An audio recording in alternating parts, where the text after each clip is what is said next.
Okay. Fear of missing out. Kan. So asal viral je nak try.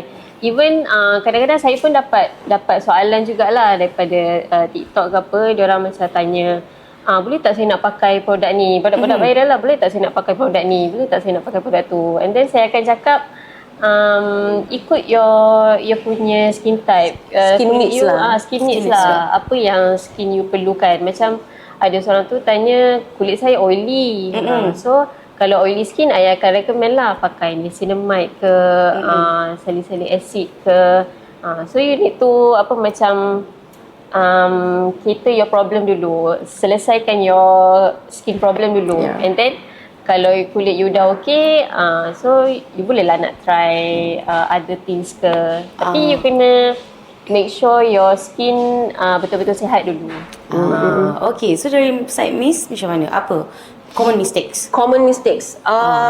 Dan apa yang diorang boleh ubah lah dalam kalangan masyarakat kita ni? Common mistake, I would say I think about the same lah. I have to agree this, because this is something yang memang is widely happen, especially younger generation. Zaman social media, sikit-sikit viral, sikit FYP. Go back to the basic. Go back to the basic. Step 1, step 2, step 3. Cuci, moisturize, sunscreen. So actually senang je sebenarnya. Senang je sebenarnya. Apa yang rumit sangat tak tahu. Don't follow to the trend, but go back to the basic. And then believe that the ultimate goal, apa yang kita cari dalam skincare, rutin yang kita buat adalah kesihatan kulit, healthy skin. So that's why kita letak tagline The Raw adalah kulit sihat dengan The Raw. Sebab kita believe dengan kulit sihat, you will embrace whatever flaw do you have. Some people ada je pori, macam I pun ada sikit-sikit jerawat. It's normal. Kita ni manusia, akan ada skin condition. Kita bukan perfect the whole time, sebab kita bukan doll, bukan plastik.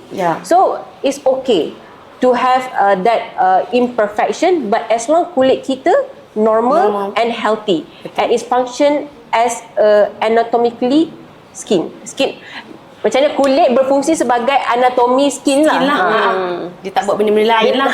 Memang skin lah cerita dia. As long kulit kita bekerja sebagai kulit, then I think it's okay. It's okay, betul. Kita akan rasa happy, kita akan rasa satisfied, kita tak rasa malu.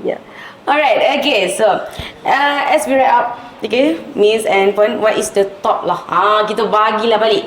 Kita nak remind lagi sekali. Kadang-kadang question tadi dah lama sangat, kita nak remind balik audience kita. Apakah